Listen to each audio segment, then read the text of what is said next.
memory, forgetting, technology, writing, Socrates' lament of the written word, dialogos, long-form conversations, God and mammon, thinking, memory is the purveyor of reason, Samuel Johnson, embodiment, de-spirited breath, video, conversations, Adam naming the animals, and naming being framing, and it's connected to Barfield's different levels of perception, and it's related to the fullness of personal knowing too. So that's some of the pieces of the larger thing that I'm working with in the unconscious. I was listening to Jonathan Demere's conversation with Chris from Waves of Obsession, and they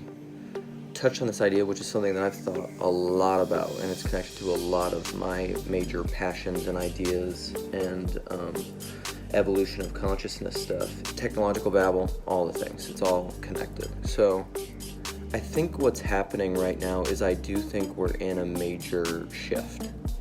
Call it whatever you want, Age of Aquarius. But I think we're in a Gutenberg 2.0.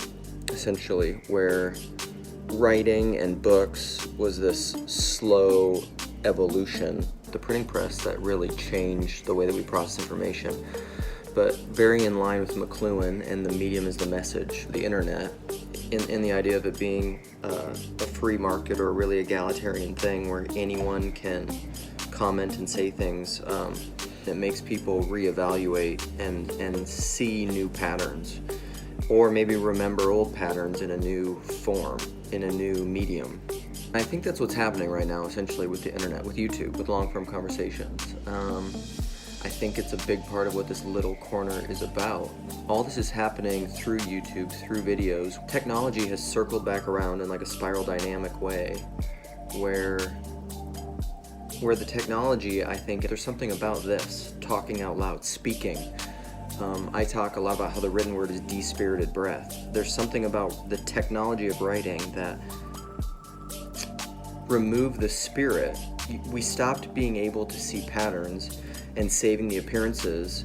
Writing led to a one-to-one correspondence of language, of assuming that language has a one-to-one correspondence instead of a many-to-many correspondence. We have a definitional understanding of words. Conflating an understanding to a definition is false, because you can go into a word infinitely.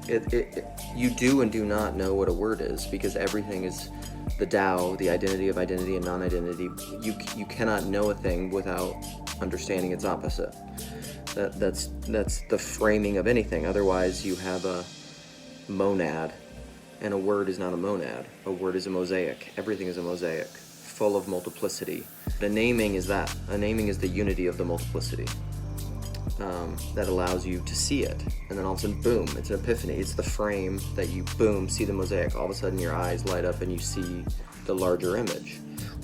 But everything is that way. But a lot of times with naming, because of the technology of writing, we've forgotten that words are a mosaic, that language is a mosaic, that there's a many-to-many correspondence. Words are, multivalent, polysemous. There's many understandings you could have of words. And what you see and hear depends a lot on where you're standing and the kind of person you are. Everything is relative, but it's not arbitrary. It doesn't mean it's disconnected from everyone else and from history, but it is relative. That's what it means to have a many-to-many correspondence. But somehow through this technology, through videos, through speaking out loud, we've reanimated, quickened, re-spirited our breath, our words. The words have become living things again. And because all meaning is personal, we are working our way out of the meaning crisis, because the technology of writing and the ubiquity of writing and equating in this one-to-one correspondence, that technology has deadened the word. You could say it's killed the spirit, quenched the spirit. It's killed logos a little bit. And so these conversations, though, are quickening us. And I would say this is where the coming out of lurkerdom thing is important, and it's a good thing, is because participating in these conversations, participatory knowing, you can't You can't play the game if you're on the sidelines. You can't be a basketball player if you're never on the court. You can't be in physical shape if you never do push-ups. So in order to think and participate in this new emerging spirit, this new wineskin, you have to do it.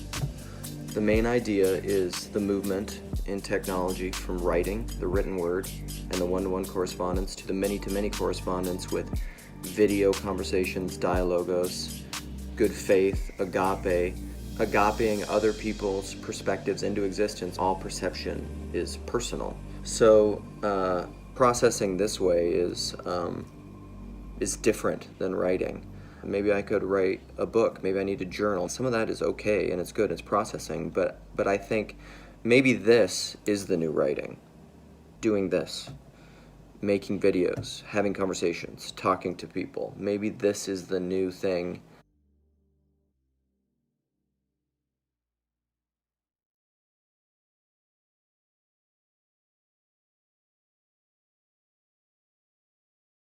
Clear and easily articulable